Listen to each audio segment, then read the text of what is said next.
Hello YouTube and welcome back to the Zone one and all, where today, ladies and gentlemen, we're going to be doing another quickie article here today, guys. The first time for like about the last 6 weeks since I've last done like a quickie article, and it is going to be something rather different because this is going to be focusing on Sonichu himself as a character. I call it Sonichu because it's literally Chris. It's literally Chris put himself into it's the first time I think in history that the author has put himself into two characters, himself and the quote unquote main character. But let's get started, shall we? Do not fear, world, for I am the new Pokemon, and my name is Sonichu. Sonichu, the genesis of the Lughogs, and this is Chris. Hang on. Sonichu is copyrighted and mine alone. Do not steal. Especially some of the more homosexuals. Don't steal him. Yeah, but yeah. Tell me that was not quite an accurate Chris impression. Sonichu is the titular and intended primary protagonist of Christian Western Chandler's world-renowned comic. Wait, hang on a minute. No. This is horribly misrepresentation. Let's do his title properly. This is Christopher Christian Ian Brandon Anderson Western Chandler CPU Blue Heart Nightstar OC DC MC DCEU Heart. Done it. Now we can go on. World-renowned comic. He is a combination of Sonic the Hedgehog and Pikachu, and is also Chris's imaginary son slash friend slash daughter slash love interest that he rapes, basically. He goes on adventures and zaps to the extreme. Sonichu's specials, Sonichu's species, Sonichu, evolves from a Soni, and can evolve into either Metonic or Ultra Sonichu, even though the original Sonichu mutated from Pikachu, which just makes the Sonichu comic even more convoluted. Sonichu is only normally the hero of the comic series, as he was swiftly pushed aside for Chris as soon as the comic became an allegory for real-life situations. And we can see his statistics right here. Sonichu, date of birth, 17th of March 1988, in-universe, original. Birth, 20th of April 1992, in-universe, brainwashed into Chris by Idea Guys. 17th of March 2000, in real life. Male, well, that might possibly get changed. Length, 5'4", weight, 120 pounds. Species, Sonichu, electric hedgehog Pokemon. Type, electric. Parents, Chris. Education, Quickville University. Evolves from Sony or Pikachu. Well, it can't really be whatever. Evolves into Metonic or Ultra Sonichu. Yeah, good luck if you're new to Sonichu and you find that confusing. Maybe it would be better to leave now, because you know, even every now and then, even I'm struggling to comprehend literally how far. I need to turn the light on.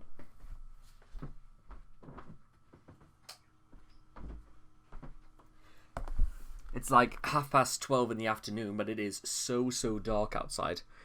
Creation and development. Well, development is a pretty strong... Well, creation as well, I'd say pretty strong words. Chris revealed on his Wikipedia page that Sonichu is a product of a computer graphic class. In March of 2000, Chris had to create a CD album cover for an assignment. Despite being a ridiculously simple project, I was about to say, with infinite possibilities for a possible CD cover, Chris still struggled with the assignment because he could not use copyrighted characters. It seemed as if Chris's usual technique of cover everything with shitty video game characters wouldn't work this time, but then inspiration struck. Then it dawned on me that at the moment after lunch, much like the random creation of Bionic the Hedgehog, during basketball practice in my freshman year, Sonichu just bursted right into my imagination. A blur at first, but then it all became more clear and came together very well. So as swiftly as the creation of Bionic, I drew Sonichu on paper from imagination. Are you sure about that? Then I drew him on my currently open Photoshop program. After checking with Miss Shelley Fu and my father, who is big on copyrights and whatnot, Sonichu was legal then and still is, and only mine. So soon after, the CD cover was made, printed, and passed with an A+ grade. Happy face. Grace on the origin of Sonichu and why the public school system has failed us. Again, listen. I know I might have said this before, but I'm just literally going to say it again verbatim because, you know what, I think it has to be said. A+. I find that hard to believe, to be honest. Because, dude, I'm not going to use my own examples, but some of the shit that I saw people make in my art classes when I was at Chris's age of 18, when he made this, some people, you know what, I've got to... 1 second, guys. I'm gonna have to try and look something up. I'm gonna I wouldn't do this for any other reason apart from the fact that I just want to show you guys literally the difference. So,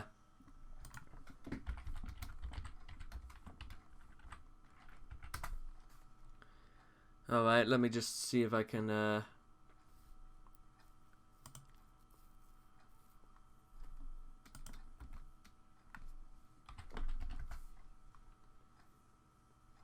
I'm gonna try and find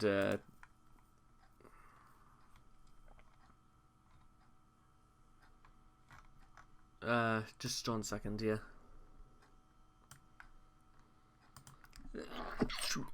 I might have to like go somewhere else to get the examples. I only do this because I literally want to like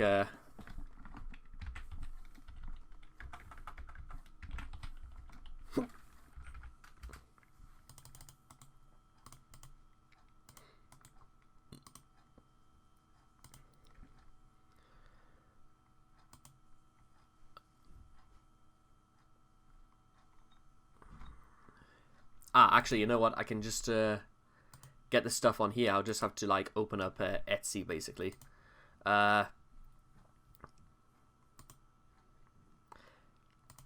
Okay, now this is something I just need to show you guys right now.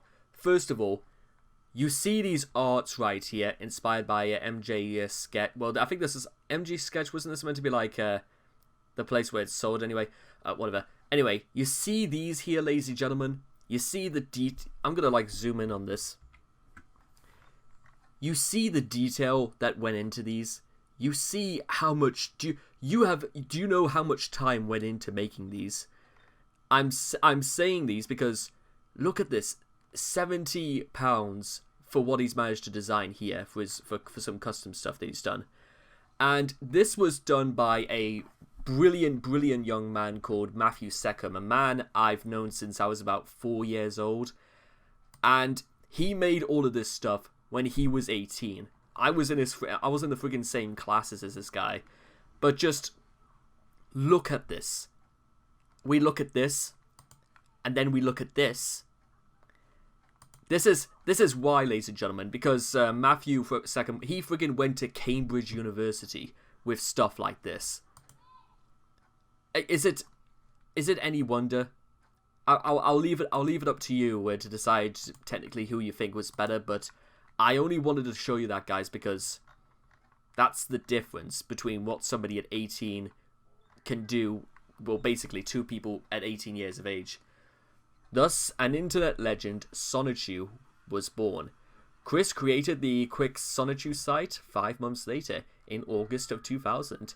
A few drawings of Sonichu appeared on the site, mostly as homemade Pokemon cards and other various sundry shit. The comic began shortly thereafter. Chris drew a few short comics in the following 4 years, which eventually appeared in Sonichu number 0. The comic was completed and released in 2005, 5 years after Sonichu's conception. And to think people bitch about waiting a few months for new comics to come out. I was about to say. Sonichu's character design was changed little since Chris's first ill-inspired scrawling. Due to Megan's influence, Reed wanting her sweet wet china. Oh boy, I think we've done that already, but you get the idea. Sonichu took on a more anime-like appearance. However, despite Sonichu drawing Sonichu for over a decade, Chris has somehow managed to maintain the drawing skills of a 6-year-old. Yeah, I'm going to like shut the... You see, one of the members of staff, one of my art teachers said that art is almost one of those subjects where if you continue to be persistent in work, it's kind of like sport in many ways. If you continue to work on it, then, eventually, or rather gradually, you're going to get better at what you do. And unfortunately, Chris is... maybe his muscle memory is more stubborn than he is, because you would have thought, like, Chris is like one of those persons who thinks like the first draft is the last draft, the thing that goes out for submission, which is ask any freelancer, ask anybody who's ever had to like write essays or do anything for a very serious grade, and you're going to find out that sort of thing is absolutely insane.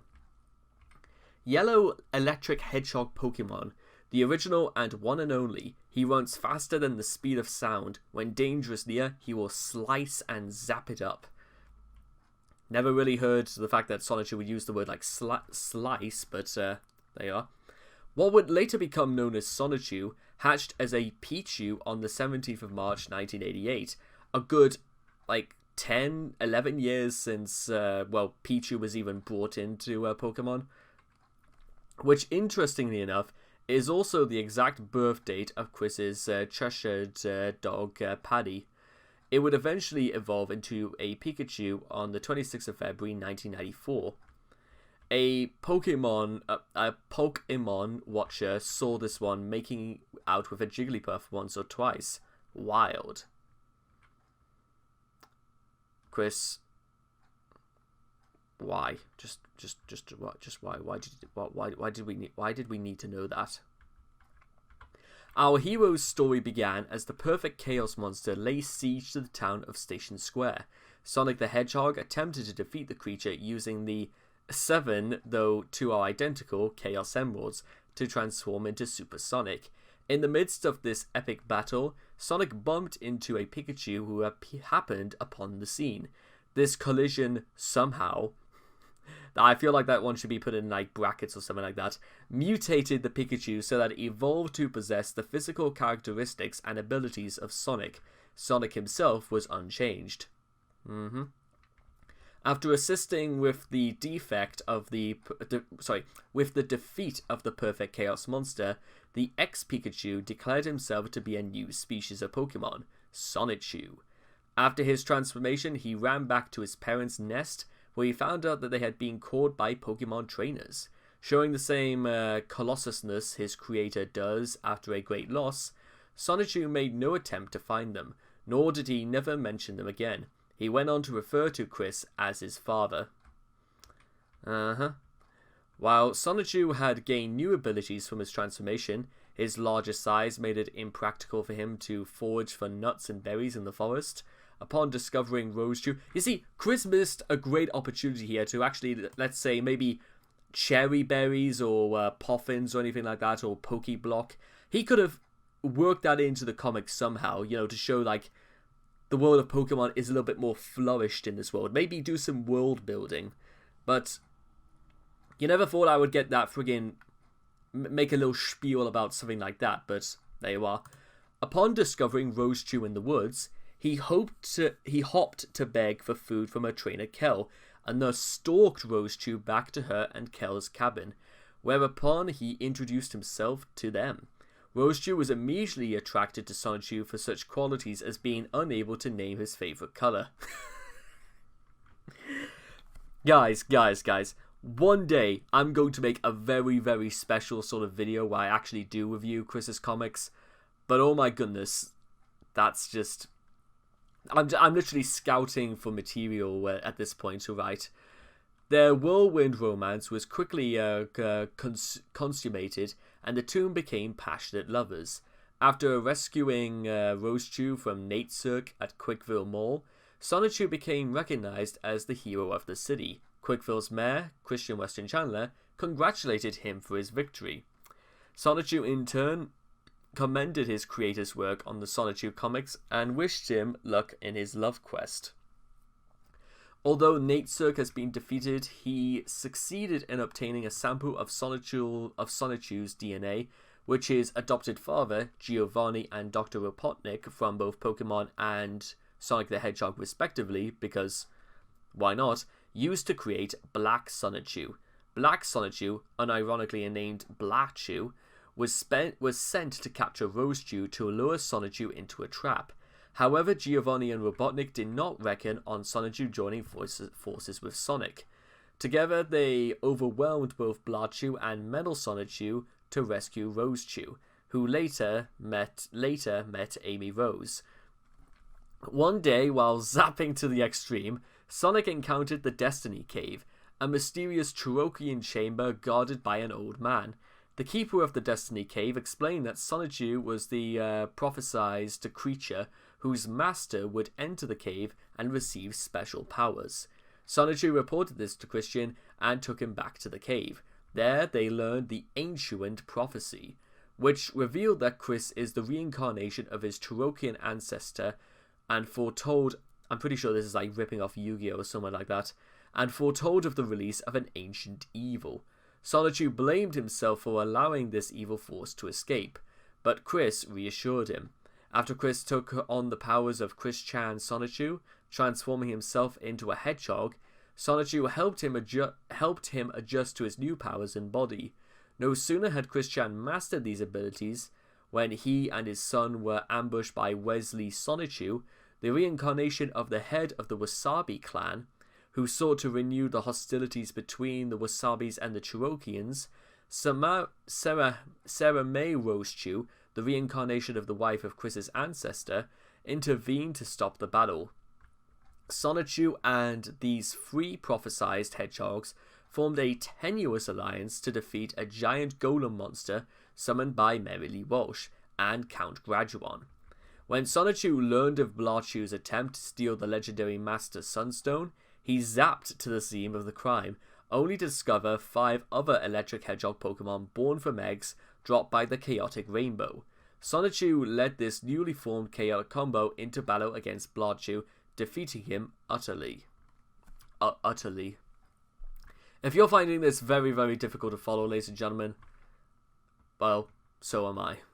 While Christian and Sonichu were chilling at the mall, Mary Lee Walsh's forces attacked Quickville, prompting Christian to summon the chaotic combo and transform into Chan Pure with his twin sister. Sonichu contributed relatively little to the battle, as Chris did most of the heavy lifting.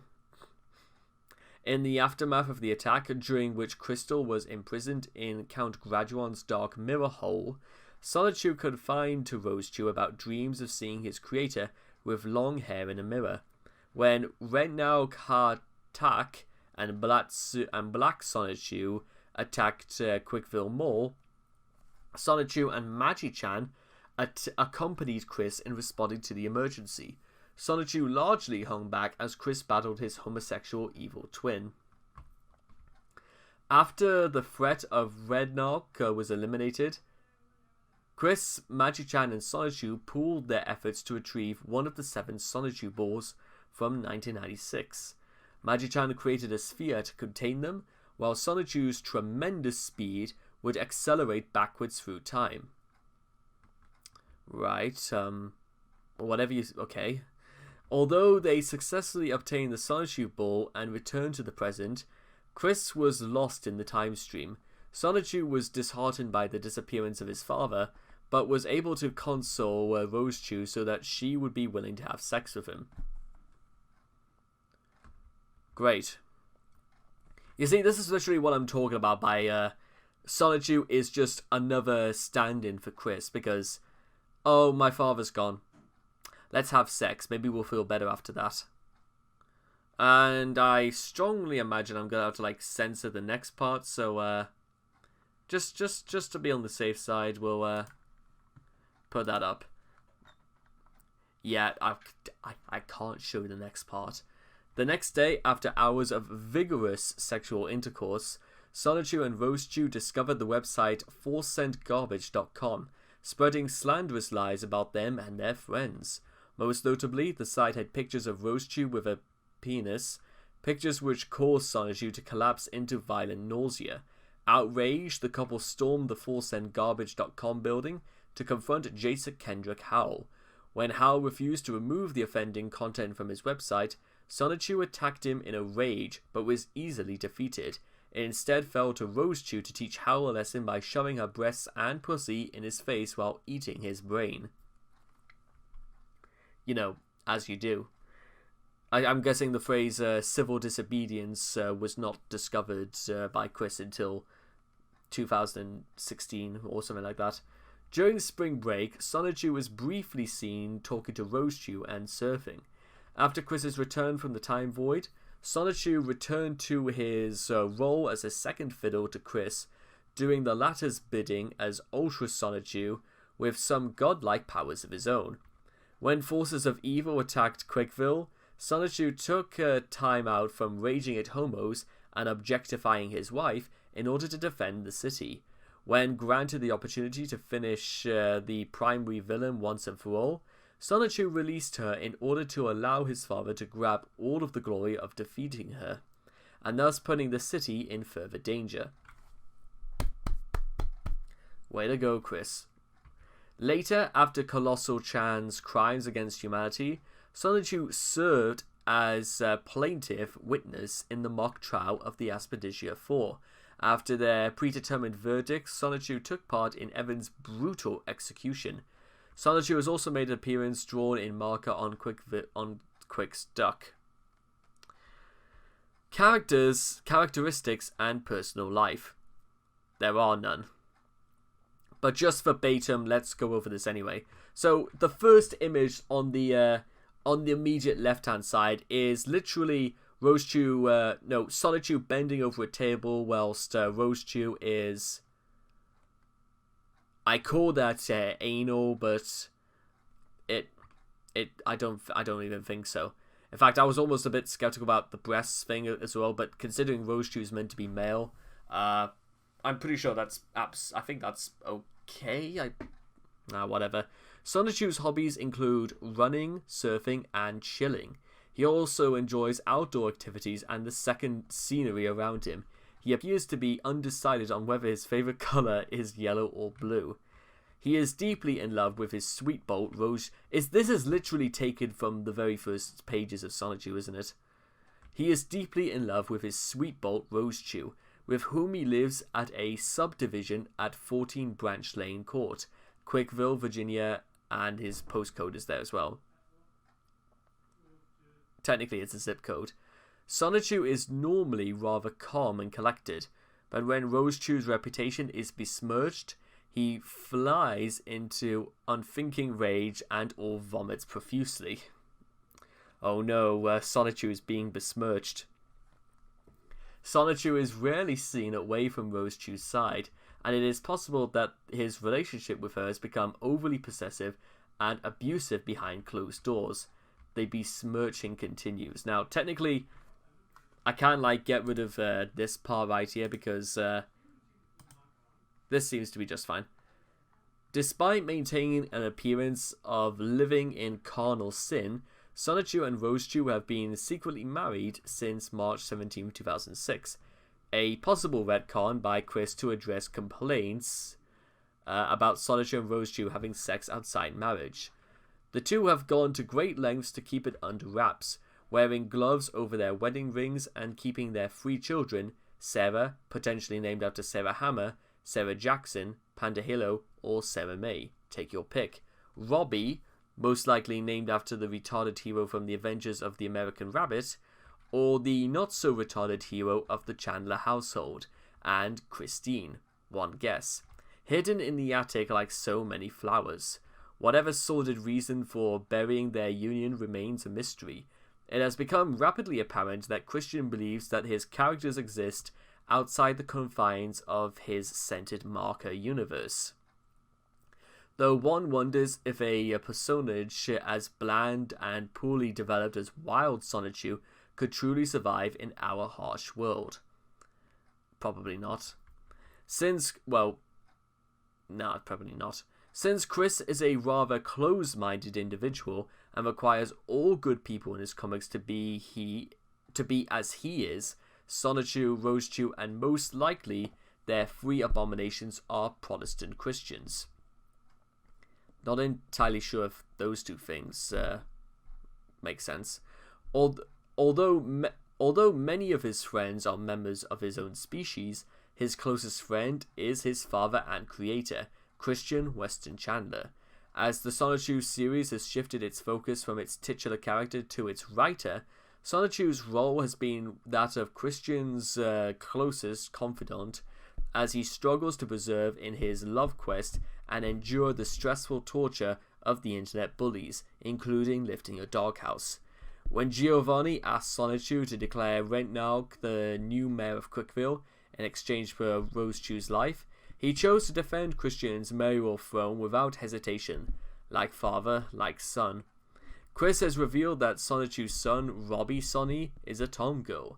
As of the 25th of August 2014, Chris claims Sonichu is still 100% straight, but with the Idea Guy retcon of Sonichu coming out as transgender, his sexuality can be questioned. Voice. Sonichu's voice as Chris would be his ideal candidate for a voice actor should there ever be a Sonichu cartoon. It's more or less Chris's voice but a slightly higher tone. Chris can do this. Yeah, I covered that in one of the Geno Samuel parts, but I'm gonna make a whole separate video about his business proposals anyway. Sexual prowess. Sonichu's luck with the ladies apparently predates his transformation into an electric hedgehog Pokemon, as his Wikipedia biography notes that when he was still a Pikachu, he made out with a Jigglypuff. Also in Sonichu number 8, Jigglyarmy says she used to have a Pikachu boyfriend. This raises some very disturbing implications, as the Wikipedia article also gives 1988 as the year of his birth and 1998 as the year in which he became Sonichu, meaning he could have not been older than 10 years old at the time of said liaison. Chris has provided very intense details about Sonichu and Rosechu's anatomy. Mind you, this is literally no less disturbing than half the shit you're gonna see on the internet, with people who love Pokemon just a wee bit too much. When he wrecked, Sonichu's pickle is easily 7 inches, 18 centimeters at the withers, and often ruptures the condom he uses when 69ing his beloved Rosechu.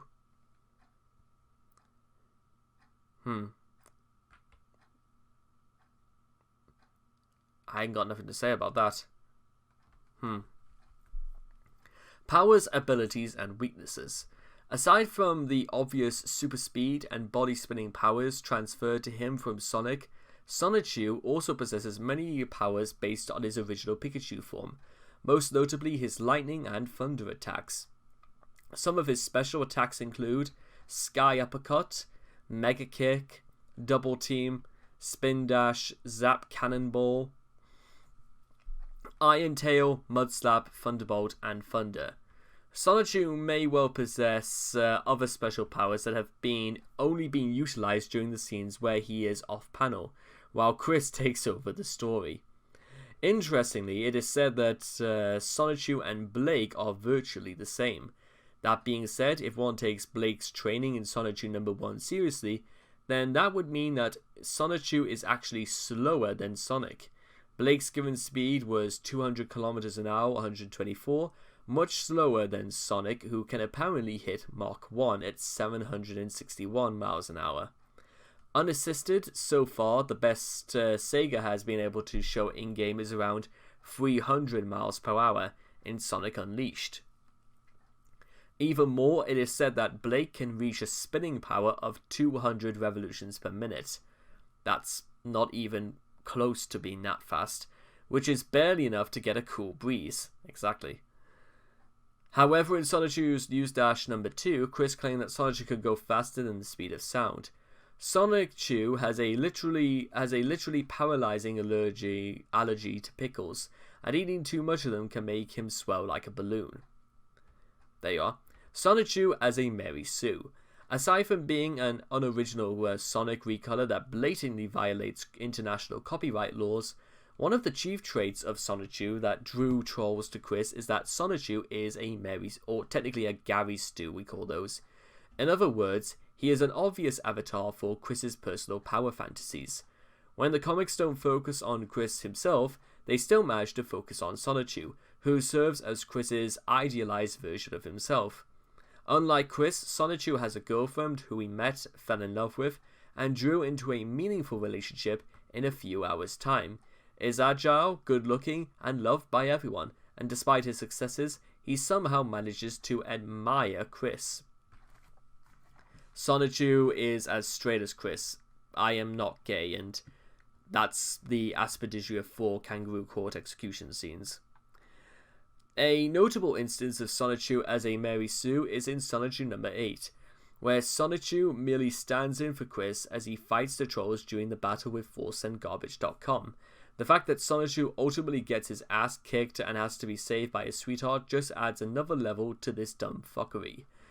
The Idea Guys influences.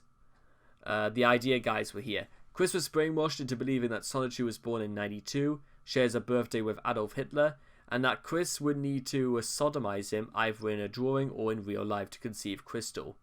And this is here right now. Sonichu on being raped by his creator. And if you're wondering why this exists at all, and by the way guys, I can show this because this doesn't show any genitalia. However, this is 100% what it looks like. This hurts me worse, my son, but Destiny called us to make this baby. Our next CPU crystal, Rose Chew. It's our duty to the party, Sonichu. Please do this. Yeah. Let's just pause for a moment just to consider this for one moment. First off, if this is anything to go by, then Chris's knowledge of anatomy is so far up its own backside, he probably thinks that's how children are conceived, which, no, that's not how they're conceived, because again, remember, Sonichu is male. Males cannot give birth. I mean, what, like, did Sonichu said that he wanted to be a woman before this, and that he wanted to have babies, and it's not about his not right to have babies, but Sonichu hasn't got a womb. I mean, where's the fetus gonna go? Is he just gonna keep it in a box? And also, he called Chris wears love is love, but that doesn't look like love. That looks like the sort of face somebody makes when they are raping somebody. And don't even think about trying to buy the whole transgender, the whole rainbow stuff on his arms right here. If he really did mean that, then he would not have gone to this level. He just wouldn't. Okay, but you know what? Let's just go over this one more time, just before we go. Supposing we know that Chris cannot have babies because not having a womb, despite claiming to have a female soul, but he does have the right to have babies.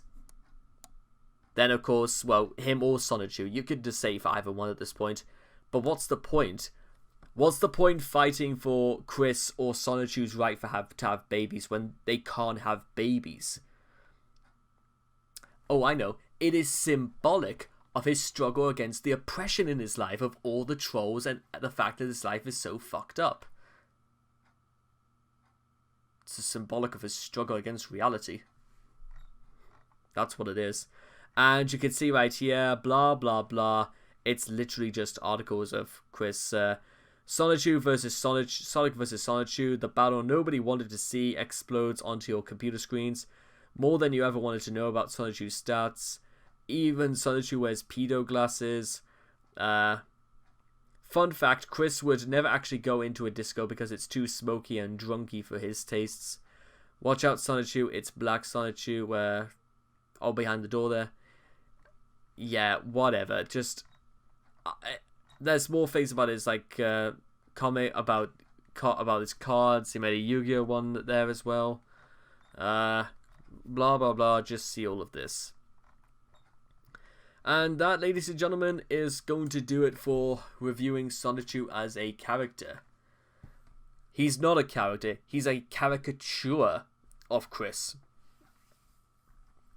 That's literally all Sonichu really is. He's just another stand-in for Chris, except drawn, except to be the sort of person he always wanted to be, based on Sonic the Hedgehog from TV, because that's about as far as his imagination goes, unfortunately. And I can't help but feel as if, like, whilst I've just made this video, I can't help but feel as if, like, remind myself of Matthew Seckham's artwork that I showed you earlier. And figure to myself, you know what? I might sit here and I might say all of these things about Chris, but can I really do better? Okay, so I'll tell you what, I've got an idea. If I was to do a comic of my own, or even finish Sangri and Hazel to show you guys, I would straight up love to know the question of, why is my work, for example, any better than Chris's? Technically, why is it any better? And we'll see, because that's just I mean, I know, again, there's going to be some very special videos I want to make concerning Sonic, the actual comic book itself, but I think we're sort of like getting closer and closer to that sort of thing happening. You should look forward to seeing that, I hope. So anyway, I hope you guys have enjoyed this reading of Sonichu as a character. Please make sure to leave your thoughts and comments in the comment section down below. Let me know what you guys thought of the reading yourself, and I hope to love all of you, one and all, in the next video. Take care,